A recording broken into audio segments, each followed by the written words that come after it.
એ અને એમના માલિક આ છે અને આજે ઓપરેશન અમારા કાક સાહેબે કર્યું છે. હવે તમને આગળનું સજેશન કાક સાહેબ આપશે.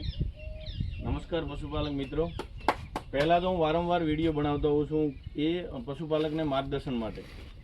તો પડદો ફાટવો એના શું લક્ષણો હોય છે અને કેવી રીતનો પડદો ફાટતો હોય છે. તો જનરલી આપણે પશુપાલનના વ્યવસાયની અંદર એવો ટ્રેન્ડ ચાલતો હોય કે ભેંસને આપણે સતત ચાર આપતા રહીએ, ભેંસ ભૂખી રહે, બહુ દૂધ કરશે એમ ચાર આપતા રહીએ અને ચાનો કોઈ ટાઈમસર ચાર ન પાય અથવા ખોરાકમાં ઓચિતો ફેરફાર થાય. એ વખતે આફરો ચડતો હોય. શરૂઆતમાં અચાનક આફરો ચડતો હોય એટલે શું થાય, પેટની અંદર પ્રેશર તૈયાર થાય.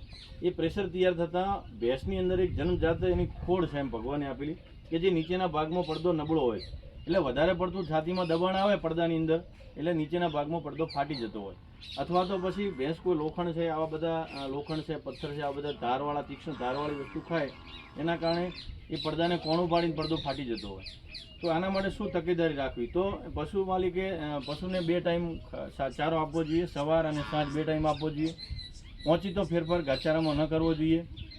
તદુપરાંત ધારો કે ભેંસને આફરો ચડ્યો છે તો એને 1-2 દિવસ માટે ખોરાક બંધ કરી દેવો જોઈએ. છતાં બી આફરો નથી ચડતો તો એના માટે યોગ્ય નજીકના કોઈ પશુ ચિકિત્સકની યોગ્ય સલાહ લઈ અને એને સારવાર અપાવવી જોઈએ.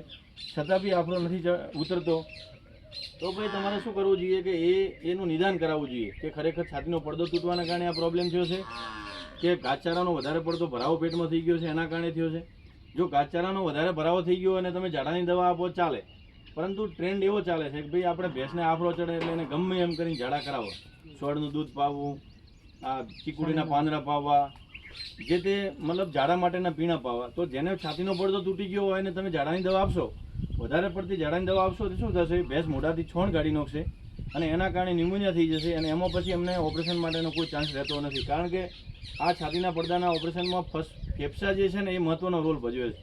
કારણ કે એને ઓક્સિજનની જરૂરિયાત હોય છે અને આ અમે ખેડૂતના ઘરે આવીને ઓપરેશન કરીએ એ ટાઈમમાં એ પશુ માલિકના ત્યાં ગરમ વાતાવરણ હોય, ઘણી વખત તો ઓક્સિજનની ઘણી વખત એની ખેંચ રહેતી હોય, એના કારણે ચાલુ ઓપરેશન જે પ્રાણી છે એ મૃત્યુ થવાના ચાન્સ રહેતા હોય. એટલે જે તે આડેધડ પાવવું ન જોઈએ જેના કારણે એસ્પિરેટરી ન્યુમોનિયા ન થાય. અને આ ભેંસ છે, આ ભેંસ લગભગ મહિના આસપાસથી બીમાર છે, મહિના 25 દિવસ આસપાસથી બીમાર છે.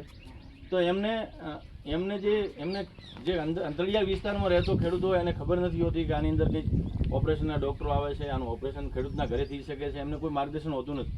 તો એના માટે જે તે ફિલ્ડમાં કામ કરતા, ધારો કે અમારે ગોવિંદભાઈ છે હાલ, એ એમનું કામ બહુ સારું છે આ વિસ્તારની અંદર અને એ લોકો યોગ્ય માર્ગદર્શન આપી અને એવા જે અબોલા પ્રાણીઓના જીવ બચાવે એમાં ભગવાન એમને ખૂબ ખૂબ સારું કરે.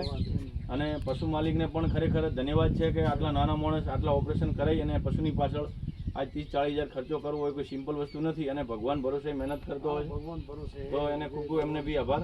સારું, ચલો આભારો.